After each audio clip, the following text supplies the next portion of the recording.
1971 সালের 16 ডিসেম্বর পুরো দেশের মানুষ গণমাধ্যমে একটি খবর শোনার অপেক্ষায়, বিজয়ের খবর। আর আজ বিজয়ের 54 বছর পর এই গর্বিত বাংলাদেশের একজন গর্বিত গণমাধ্যম কর্মী হিসাবে আমি সত্যি সৌভাগ্যবতী। আর স্পোর্টস লাইভের এই সেট থেকে বিজয় দিবসের অন্তিম এই সময়ে আমরা এটা আশা করতেই পারি যে আমাদের দেশের মানুষের মধ্যে সেই সৌহার্দ্য সৌম্য বাড়ুক, যাতে প্রত্যেকটা সেক্টরে আমরা যাতে উন্নতির চরম শিখরে পৌঁছাতে পারি। সবাইকে স্বাগত জানাচ্ছি স্পোর্টস লাইভ প্রেজেন্টেড বাই কুলে। আপনাদের সাথে আছি আমি মঞ্জুরি আজাদ। বিজয় দিবসের দিন টাইগাররা এনে দিল এক গর্বের মুহূর্ত, এক নতুন বিজয়। সো আমাদের সঙ্গে আজকে এই স্পেশাল ডেতে যুক্ত হবেন বিসিবির নির্বাচক এহসানুল হক সেজান। সেজান ভাই, ওয়েলকাম টু স্পোর্টস লাইভ। কেমন আছেন? বিজয় দিবসের অনেক অনেক শুভেচ্ছা। Please have a seat. যেমনটা আমরা আসলে বলছিলাম, ওয়ান ডেতে হোয়াইট ওয়াশ হলো, তারপরে এরকম টি-20তে বিজয় দিবসের দিন আসলে এরকম করে টাইগাররা একটা জয় এনে দিল, এটাকে কিভাবে দেখছেন? নিশ্চয়ই খুবই একটা পজিটিভ সাইড। আমি মনে করি যে যে এক্সপেকটেশনটা ছিল আমাদের ওয়ান ডেতে আমরা 3টা ম্যাচ 3টাতেই আমরা জিতবো, সো 10+ মানে 10 বছরের বেশি সময় ধরে আমরা কোনো সময় হারি না, বাট সেখানে যখন হেরে গেলাম তখন কিন্তু আসলে প্লেয়ারদের মধ্যে কিছুটা হলো রেসপন্সিবিলিটি আসলে গ্রো করা উচিত ছিল, সেটাই কিন্তু আমরা টি-20তে দেখেছি। সো কিছুটা অবাক তো নিশ্চয়ই হয়েছি। এক্সপেকটেশন ছিল যে ওয়ান ডেতে যে সিরিজটা সেটা আমরা জিতবো, বাট টি-20তে এত সুন্দরভাবে কামব্যাক করবো, সেটা আসলে পজিটিভ সাইড এবং পুরো টিমের জন্য আসলে খুব পজিটিভ একটা দিক। এটা পজিটিভ। আরও অনেক কিছু বয়ে আনুক, আমরা আরও অনেক গল্প করব। তার আগে আমরা আরেকটা স্টোরি দেখে আসি। আমরা আসলে আমরা দেখেছি যে আমাদের হচ্ছে গিয়ে টিমটার মধ্যে বোলাররা এখন বেশ অনেক ভালো করছে, বাট এখন হচ্ছে গিয়ে ব্যাটারদেরকে নিয়ে হয়তো বা একটা জায়গায় এখনও আলোচনা হচ্ছে, সে ব্যাটারদেরকে নিয়েই আমরা আলোচনায় ফিরবো। সো বিজয় দিবসের দিনে বাংলাদেশ ক্রিকেট দলও জিতেছে, তবে শঙ্কার জায়গাও থাকছে। টপ অর্ডার ব্যর্থতার মতো অধিনায়ক লিটন দাসের ব্যর্থতা নিয়েও চিন্তিত প্রধান নির্বাচক গাজী আশরাফ হোসেন লিপু। অফ ফর্মে থাকা লিটন কত দিনের জন্য অধিনায়ক সেটাও তিনি নিশ্চিত নন। তামিম বা সাকিবের আন্তর্জাতিক ক্রিকেটের ভবিষ্যৎ সম্পর্কেও শোনাতে পারেননি আশার খবর।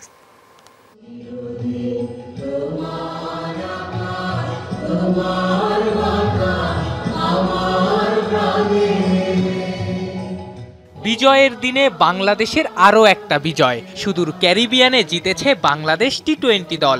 দলের জয়ে অন্য অনেকের মতো বিজয় দিবস প্রীতি ক্রিকেট ম্যাচ খেলতে আসা নির্বাচকরাও খুশি।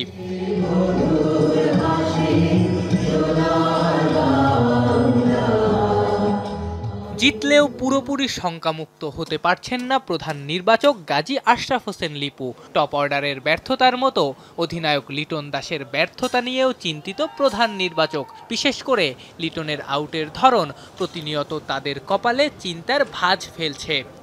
We are certainly concerned about the way he is getting out, and near future যদি সেখানে কোনো কিছু মেরামতের প্রয়োজন হয়, মেরামতের জন্য কোচরা আছেন। যদি সাময়িক বিরতি নেওয়ার প্রয়োজন হয়, তার জন্য কোচরা আছেন। ব্যাটিংয়ে রান না পেলেও লিটনের ক্যাপ্টেন্সি সাবেক এই ক্যাপ্টেনকে খুশি করেছে। দলের সবাই যেভাবে এলকেডিকে সাহায্য করেছেন সেই প্রশংসাও ঝরেছে লিপুর কণ্ঠে। কিন্তু অধিনায়ক হিসেবে লিটন কতদিন থাকছেন? স্বল্প মেয়াদী কোনো একটা হিসাব ক্যালকুলেশন করেই হয়তো বোর্ড একটা সমাধান করার চেষ্টা করেছে, কারণ বোর্ডের হাতেও যে খুব অনেক অপশনস ছিল, হয়তো সেই অবস্থায় বোর্ড ছিল না। একই অনিশ্চয়তা তামিম বা সাকিবের আন্তর্জাতিক ক্রিকেটের ভবিষ্যৎ নিয়েও। চ্যাম্পিয়ন্স ট্রফির দলে দুই সিনিয়রকে রেখেই কি প্লেয়ার লিস্টে স্বাক্ষর করতে পারবেন প্রধান নির্বাচক? সাকিব আল হাসানের ইস্যু আপনারা নিজেরাই অবহিত আছেন। তামিম ইকবাল খেলা শুরু করেছেন, এটা খুব আশার একটা আলো। আমার বিশ্বাস যে এটাও খুব অতি দ্রুত আমরা হয়তো অবহিত হয়ে যেতে পারবো। যে সাম্প্রতিক সময়ে ওয়ানডেতে দল ভালো করেনি, টানা 2টা সিরিজ হেরে চ্যাম্পিয়ন্স ট্রফিতে খেলতে যেতে হবে। অন্য দলগুলো আগে থেকে পরিকল্পনা করতে পারলেও বাংলাদেশের নির্বাচকদের সেই সুযোগ নেই। আফনান পিয়াল, যমুনা স্পোর্টস, ঢাকা। শেজান ভাই, যেমনটা আমরা দেখছিলাম যে ব্যাটারদের আসলে অফ ফর্মের যে জায়গাটা বা টপ অর্ডার ব্যাটাররা, স্পেশালি টপ অর্ডার ব্যাটাররা ভালো করতে পারছে না, এটা কিন্তু বেশ অনেকদিন ধরেই আসলে আমাদের দলের মাথা ব্যথার কারণ। বাট সেই সাথে যুক্ত হলো আমাদের খুব তারকা ব্যাটার যে লিটন কুমার দাসের অফ ফর্ম। আপনার কাছে কি মনে হয় এগুলোর আসলে সমাধান কি? কবে আসলে আমরা উঠতে পারবো এই প্রবলেমগুলো? ভেরি ডিফিকাল্ট বিকজ অফ আমরা কিন্তু একটা ট্রানজ্যাকশন পিরিয়ড পার হচ্ছি। দেখেন, ওয়ার্ল্ড কাপের পর থেকেই কিন্তু মানে ওয়ার্ল্ড কাপ থেকেই কিন্তু আমরা তামিমকে পাচ্ছি না, সাকিবকেও আমরা অন অফ পাচ্ছি। আসলে টিমটার মধ্যে অনেক ইনজুরিও রয়েছে। সো ইনজুরির মধ্যেও কিন্তু অনেক ব্যাটসম্যানকে আমরা অ্যাভেলেবেল অনেক সিরিজে পাইনি। সো এই সময় জিনিসটা হয় কি যে একটা মাইন্ড সেট করা যায় না বা একটা পজিশন সেট করা যায় না, যেটা হলো যে যদি একটা টিম অনেক দিন ধরে খেলে, তাদের পজিশনগুলো যদি অনেক দিন ধরে ওই জায়গায় তারা ব্যাটিং করে, তখন কিন্তু অনেক কিছু সেট আপ হয়। বাট আমাদের টিমটা এখন যেহেতু বললাম যে ট্রানজ্যাকশন পিরিয়ড যাচ্ছে, একটু হলেও সেট আপ জিনিসটা সেটার থেকে আমরা বাইরে রয়েছি। সো শীঘ্রই যত তাড়াতাড়ি এই সেট আপটা আমার মনে হয় হয়ে যাবে, তখনই কিন্তু ব্যাটিংটা একসাথে সবাই কিন্তু ক্লিক করবে। সো অনেক কিছুই কিন্তু চপ অ্যান্ড চেঞ্জ হচ্ছে, তাদেরকে অনেকভাবেই দেখতে হচ্ছে। আমরা মিরাজকেও দেখছি নাম্বার 4-এ ব্যাটিং করতে, শান্তকে আমরা পাচ্ছি না। সো অনেকগুলো গ্যাপ কিন্তু আমরা রয়েছে, সেগুলো কিন্তু ফিল আপ করতে যে নতুন ব্যাটসম্যানরা বা অফ ফর্মে থাকা বা যারা বাইরে রয়েছে তাদের আবার ওইখানে কাজে লাগানো, এই জিনিসগুলাই আসলে একটু আমাদের প্রবলেম ক্রিয়েট করছে। বাট ব্যাটসম্যানরা যে খুব খারাপ খেলছে আমি বলবো না। 3টা ওয়ানডেতেই যদি আপনি দেখেন রান কিন্তু আমরা করেছি। আমরা ব্যাটসম্যানদের শুধু দোষ দিলেই হবে না, বলারদেরও কিন্তু রেসপন্সিবিলিটি ছিল 320+ ডিফেন্ড করার মতো। সো ওইসব আসলে টিমটার মধ্যে ব্যাটিং অ্যান্ড বলিং দুটা সাইড একসাথে কিন্তু আসলে কাজ করছে না, এজন্যই কিন্তু আমরা কিছুটা হলেও স্ট্রাগল করছি। যেদিন একসাথে কাজ করে ফেলে সেদিনই আসলে আমরা জয়টা পেয়ে যাই। কিন্তু এখন মনে হয় একটু শকিং একটা খবর আমরা যেটা এখন ক্রীড়াঙ্গনে ক্রিকেটে আমরা যদি বলি, সেটা হচ্ছে কি সাকিবকে নিয়ে, সাকিবের বোলিং অ্যাকশন নিয়ে হয়তো একটা বিতর্কের জায়গা তৈরি হয়েছে। সেটা নিয়ে আমাদের কাছে একটা প্রতিবেদন আছে, দেখে আমরা এই আলোচনায় ফিরব। অতিরিক্ত ম্যাচ খেলার প্রভাব আর শারীরিক ক্লান্তির কারণে সাকিবের বোলিং অ্যাকশনে সমস্যা হতে পারে বলে ধারণা দেশের অন্যতম সেরা কোচ মিজানুর রহমান বাবুলের। অনেক ক্রিকেটার এমন সমস্যা কাটিয়ে ফিরেও এসেছেন 22 গজে, ফিরবেন সাকিবও, বিশ্বাস তার। অনেক খেলার ফলে, অনেক বেশি টায়ার্ডনেসের ফলে হয়তো মানুষের বোলিং দেখবেন যে চেঞ্জ হচ্ছে, অ্যাকশন চেঞ্জ হচ্ছে। এরকম তো ওয়ার্ল্ডে অনেক, আমাদের দেশেও আছে এবং পুরো বিশ্বেই আছে যে এরকম হয়ে গেছে। সো এটা আবার শুধরে আবার তারা খেলছে, এটা কোনো অনেক বড় বিষয় না আসলে। শেজান ভাই, এরকম সাকিব ক্যারিয়ারের একেবারে অন্তিম সময়ে এসে, একদম শেষ মুহূর্তে এসে বোলিং অ্যাকশন নিয়ে বিব্রত করা একটা পরিস্থিতিতে পড়া, এটা হয়তো বা সাকিবের জন্য তো শকিং হওয়ার কথা, পুরো দেশের মানুষের জন্য, আমাদের সবার জন্য আসলে শকিং। আপনার কাছে কি মনে হয় এই বোলিং অ্যাকশন নিয়ে সমস্যাটা কি সে উতরে আবার মানে তার 22 গজে ফেরার যে কথাটা আসলে বাবুল স্যার বলছিলেন, আপনার কাছে কি মনে হয় সে কি আর ফিরতে পারবে কিনা? সাকিব নিশ্চয়ই ইজ এ ভেরি ট্যালেন্টেড বলার as a batsman as well. আসলে আমিও খুব একটা শকিং না হলো যে 15-20 বছর যদি একটা প্লেয়ার খেলে, সেখানে আসলে অ্যাকশন এক একভাবে চেঞ্জ হতে পারে। হয়তো বা লাস্ট 1-2 বছর ধরে ও এমন একটা অ্যাকশনে বোলিং করতে চেয়েছে, সেখান থেকে ও সবচেয়ে ক্রিম জিনিসটা নিতে চেষ্টা করেছে। সো একটু যদি বার্ধক্য আসে, একটু যদি ফিটনেসে প্রবলেম থাকে, তখন অ্যাকশনে কিছুটা হলেও ঘাটতি আসতে পারে। এবং ফিটনেসটা যদি আবার রিকভারি করে ফেলা যায়, তাহলে কিন্তু ওই দেখেন 15-16 বছর কিন্তু সাকিব খেলে ফেলেছে, তখন কিন্তু কোনো ইস্যু ছিল না। বাট হতে পারে, এটা হতে পারে, এটা অনেক বড় একটা ইস্যু না। ওকে আবার একটা এক্সাম দিতে হবে, ওর পরীক্ষা পার হতে হবে, তারপরেই কিন্তু আবার খেলতে পারবে। এটা নিয়ে আসলে খুব হেজিটেট হওয়ার, মানে খুবই ওয়ারিড হওয়ার কিন্তু কিছুই নেই। ও অনেকগুলো অ্যাকশনে কিন্তু বোলিং করতে পারে। সাকিব একমাত্র বলার ওয়ার্ল্ডে, সে অনেকগুলো অ্যাকশনে বোলিং করেছে। আপনি যদি আর্লি স্টেজে ওর যেই অ্যাকশনটা ছিল সেইটা যদি দেখেন, আর লেটার অন যে অ্যাকশনটা, সেটার মধ্যে আকাশ পাতাল তফাৎ। সো ও ওই জায়গাটা থেকে আবার চেঞ্জ করে নিলে আবার সে পরীক্ষা মানে আমার মনে হয় সাকসেস হবে এবং সে খেলতে পারবে। এটা নিয়ে খুব একটা বিগ ইস্যু না। এক্স্যাক্টলি, হয়তোবা ব্যাপারটা সাকিব আল হাসান বলে হয়তোবা এটা নিয়ে এত বেশি আলোচনা হচ্ছে, এরকম হয়তোবা ক্যারিয়ারের দিকে হয়তোবা এরকম বিষয়গুলো হতেই পারে। অনেক অনেক ধন্যবাদ ক্লিয়ার আউট করার জন্য সেজান ভাই, এবং আমাদেরকে আজকে সময় দেওয়ার জন্য অনেক অনেক ধন্যবাদ। ধন্যবাদ দর্শক, সময় হলো একটা স্ট্র্যাটেজিক টাইম আউটের, সো স্টে টিউনড। কঠোর অধ্যবসায় করে শারমিন আক্তার সুপ্তা যেভাবে ফিরেছেন তা নিয়ে হতে পারে একটি সিনেমা, যদি সেই সিনেমা বানানো হয় নায়িকার চরিত্রে। কি থাকবেন সুপ্তা? জাতীয় দল থেকে বাদ পড়ার পর করেছিলেন আম্পায়ারিং এর কোর্স। ক্রিকেট ক্যারিয়ার শেষ হচ্ছে ধরেই নাকি নতুন উদ্যমে শুরু করতে চেয়েছিলেন সুপ্তা। জাকির হোসেন জ্যাকির তোলা ছবিতে প্রথম পর্বের বিস্তারিত জানাচ্ছেন সঞ্জনা আইভির প্রতিবেদন।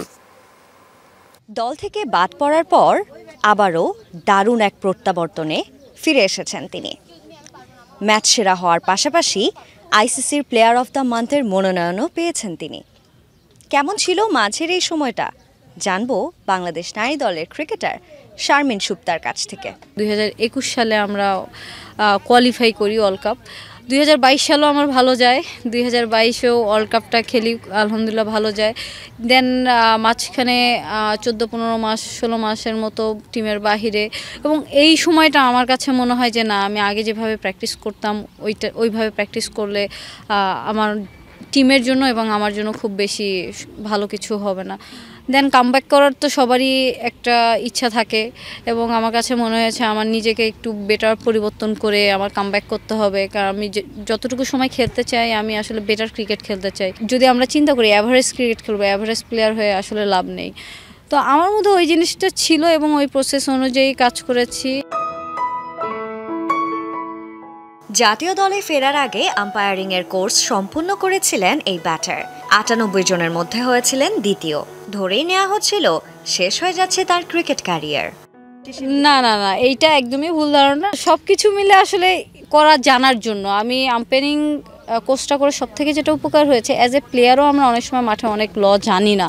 প্লেয়ার হিসাবে সবারই আসলে ল না জানার কারণে অনেক সময় আমরা আম্পায়ারকে দোষারোপ করি, বা আরেকটু বেটার জানলে আমার টিমের জন্য অনেক সময় বেটার কিছু হবে। যেমন টাইম আউটটাই চিন্তা করেন যে সাকিব আল হাসান যদি ওই সময় না নিত হয়তো আমরা চ্যাম্পিয়ন্স ট্রফি খেলতে পারতাম না। তো আমার কাছে মনে হয়েছে যে আম্পায়ার এই কোর্সটা আমাকে অনেক হেল্প করেছে ক্রিকেট নলেজটা ডেভেলপ করার জন্য। সবকিছু যেখানে শেষ সেখান থেকেই নতুন যাত্রা শুরু করেছেন সুপ্তা। মস্কো ক্রিকেট একাডেমিতে করেছেন কঠোর পরিশ্রম, অনুশীলন করেন পুরুষ ক্রিকেটারদের করা বলে। আমি বলবো যে আমার যে সময়টা প্র্যাকটিসের যে সময়টা এখানে ছিল, আমি পুরো সময়টা এখানে ছিলাম, এবং মস্কো আমাকে প্র্যাকটিসের যে সাপোর্টটা এটা পুরোটা দিয়েছে। সাকিব তামিমদের কোচ সালাউদ্দিনের কাছে তালিম নিয়েই আয়ারল্যান্ড সিরিজে বাজিমাত করেছেন সুপ্তা। নিজের ব্যাটিং ইন্টেন্ট বদলে আগ্রাসী ব্যাটিং করেছেন এই অভিজ্ঞ ক্রিকেটার। শীর্ষ যেভাবে ফিরেছেন নেহাতই তা নিয়ে তৈরি হতে পারে সিনেমা, এমনটাই বলেছিলেন কোচ সালাউদ্দিন। প্রত্যেকটা মানুষের যে কোনো ফেসে যে কাজ করে সেখানে সবারই কমফোর্ট জোনের বাইরে আমরা বের হতে চাই না। স্যার আমাকে চাইতেন সবসময় যেন আমি আমার কমফোর্ট জোনের বাইরে এসে হার্ডওয়ার্কটা করি। স্যার এই জিনিসগুলো এবং সাইকোলজিক্যালি যে জিনিসগুলো এগুলো অনেক আমাকে ডেভেলপ করতে হেল্প করেছেন। চেষ্টা করেছি যে সুযোগ হলে যেন আমি আমাকে নিয়ে সবার যে ধারণাটা এটা যেন অ্যাটলিস্ট আমি কিছুটা হলেও চেঞ্জ করতে পারি, যে না আমি বেটার ক্রিকেট খেলতে পারি। যদি কখনো আপনার এই কামব্যাক নিয়ে বায়োপিক বানানো হয়, সেই সিনেমার নায়িকার চরিত্রে আপনাকে দেখা যাবে কিনা? এটা এখনো বলতে পারছি না, এটা বিশাল বড় একটা বিষয়। এটা নিয়ে এখনো ওভাবে কখনো ভাবিও নেই, স্বপ্ন দেখিনি। এটা আসলে এখনো বলতে পারছি না। Sanjana Ivy, Jamuna Sports, Dhaka.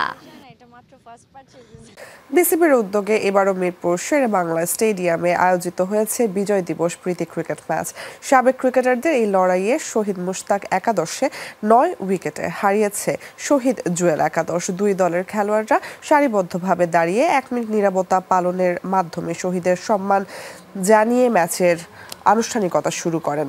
টসে জিতে আগে ব্যাট করার সিদ্ধান্ত নেন শহীদ মুশতাক একাদশের মিনহাজুল আবেদিন নান্নু। ওপেনার হান্নান সরকারের 16 বলে 25 হাসানুজ্জামান ঝরুর 19 এবং আব্দুর রাজ্জাকের 15 রানে নির্ধারিত 15 ওভারে শহীদ মুশতাক একাদশ তোলে 128 রান।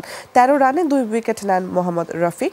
2 উইকেট নিতে তালহা জুবায়েরের খরচ 25 রান। জবাবে মাত্র 1 উইকেট হারিয়ে লক্ষ্যে পৌঁছায় শহীদ জুয়েল একাদশ। 36 বলে 58 রান করে রাজ্জাকের বলে আউট হন রফিক। এহসানুল হক সেজানের ব্যাটে অপরাজিত 43। অলরাউন্ড পারফরম্যান্সে ম্যাচ সেরা মোহাম্মদ রফিক।